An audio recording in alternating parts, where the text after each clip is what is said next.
Top quality और consistent performance के लिए सिर्फ सिल्वर पंप नाम याद रखना। સમાચાર અમદાવાદથી મળી રહ્યા છે કે જ્યાં વીએસ હોસ્પિટલમાં ક્લિનિકલ ટ્રાયલનું કૌભાંડ, કોંગ્રેસના કોર્પોરેટર રાજશ્રી કેસરીના ગંભીર આક્ષેપ। ક્લિનિકલ ટ્રાયલમાં 3ના મોત થયાનો ચોંકાવનારો આરોપ।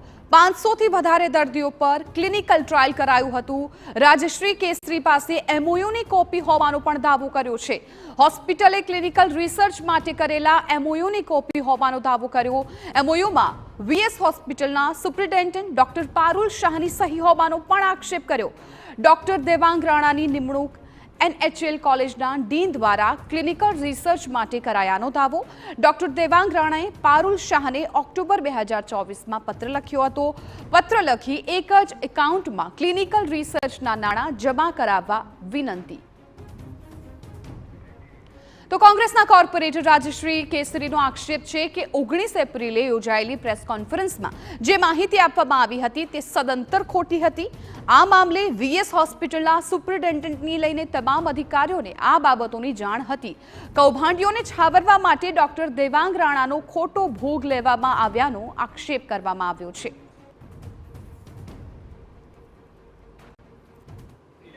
વીએસ હોસ્પિટલમાં બોગસ એથિકલ કમિટી, રિસર્ચ કમિટીના નામે કરોડોનું કૌભાંડ થયું હોવાના આક્ષેપો થયા છે। આપણી સાથે કોંગ્રેસના કોર્પોરેટર રાજશ્રીબેન કેસરી છે, તેમની સાથે વાત કરીશું। રાજશ્રીબેન, સૌપ્રથમ તો જે કૌભાંડ થયું તેના પુરાવા શું છે આપની પાસે?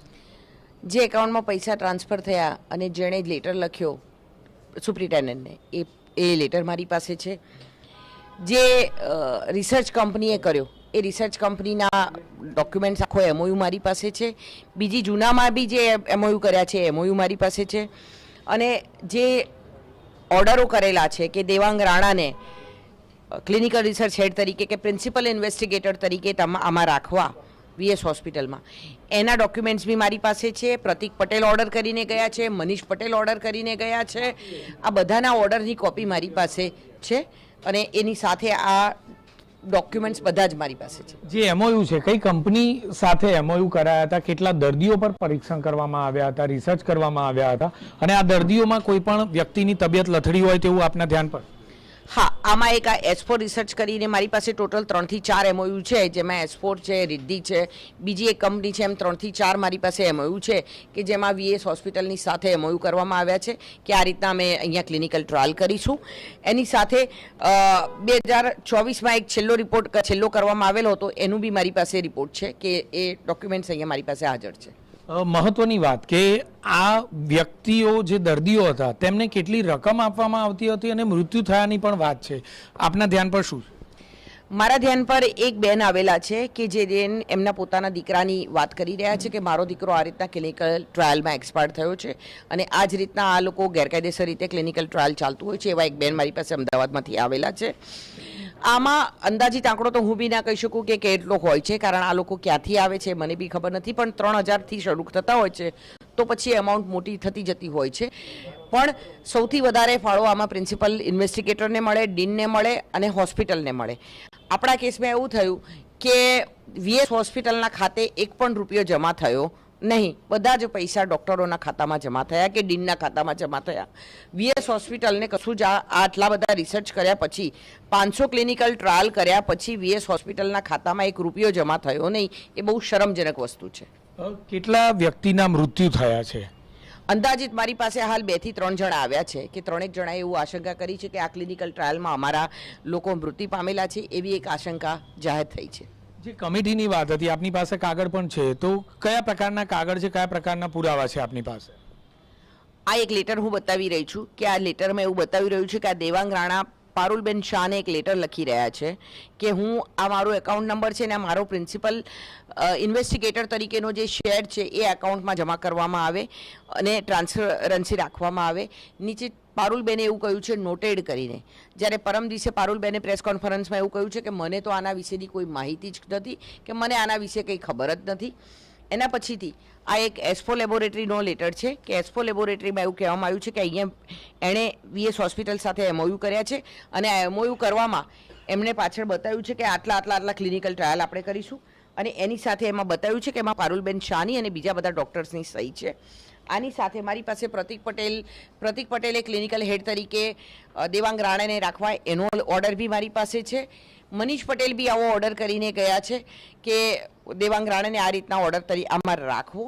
એટલે આ જેટલા ડૉક્ટરો એવું કહી રહ્યા છે કે એથિકલ કમિટી નહોતી, તો આ NHLના લેટરપેડ ઉપર કે VS હોસ્પિટલના લેટરપેડ ઉપર તમે જ્યારે આ લેટર લખતા જે અધિકારીઓ છે એણે પોતાના NHL હોય કે VS હોસ્પિટલ હોય એ લેટરપેડનો ખોટો દુરુપયોગ કર્યો, સરકારી દસ્તાવેજો સાથે છેડછાડ કરી આ લોકોની બધાની સામું સરકારી નાણાંની ઉચાપત કરવાની એક ફરિયાદ દાખલ કરવામાં આવી જોઈએ એવું મારું માનવું છે. આપ એવું માનો છો ખરા કે સુપ્રિન્ટેન્ડની સહીઓ પણ છે, આપની પાસે પુરાવા પણ છે, અને હાલના સુપ્રિન્ટેન્ડ અને હાલના ડીન પણ આમાં મિલીભગત હોય એવું તમને લાગે છે? ચોક્કસથી જ્યારે એક હોસ્પિટલ કોઈક વ્યક્તિ ચલાવતી હોય ત્યારે એની પોતાની ફરજ હોય છે કે એના નેજા હેઠળ કે એના નાક નીચે શું શું ચાલી રહ્યું છે.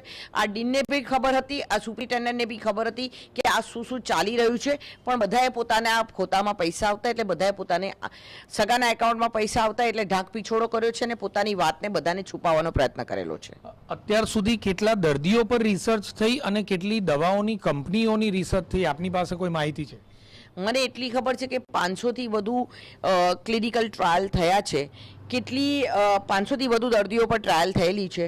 મારી પાસે 3 થી 4 હોસ્પિટલ્સ કે જેણે આવીને રિસર્ચ કરી છે એવું મારી પાસે 4 છે દવાની કંપનીઓનું. પણ આ તો બહુ જ બધું થયું હશે, બહાર એક પણ ડોક્યુમેન્ટ આવી નથી રહ્યું કે તમે કોઈની પાસે માગો તો તમે કોઈ અધિકારી અત્યારે ડોક્યુમેન્ટ આપી રહ્યો નથી. આ બહુ મોટું કૌભાંડ છે અને મોટું કૌભાંડ બહાર આવે તેવી શક્યતા છે. આપને લાગી રહ્યું છે કે ક્રાઇમ બ્રાન્ચ કે CBI કે તેને તપાસ આ સમગ્ર મામલે સોંપવામાં આવી જોઈએ અને વહેલી તકે સોંપવી જોઈએ? ચોક્કસથી, નહીં તો જો અત્યારે બધા ડોક્યુમેન્ટ ગાયબ કરી દીધા છે, પાછળથી ફરીથી બીજા બધા ડોક્યુમેન્ટ ગાયબ કરી દેશે અને મૂળ આરોપીને સજા કરવાના બદલે બીજા ખોટા અધિકારીઓને સજા મળશે. કોન્ટ્રાક્ટવાળા 8 ડૉક્ટરો એને માથે કોઈ જવાબદારી ના હોય એવા લોકોને તમે સસ્પેન્ડ કર્યા છે. એકલા દેવાંગ રાણેને સસ્પેન્ડ કર્યો. આની સાથે કાગળ પર જેટલા અધિકારીઓ છે કે જેટલા ડૉક્ટરો છે દરેક ડૉક્ટરોને સસ્પેન્ડ કરવા જોઈએ તેવી મારી માગણી છે.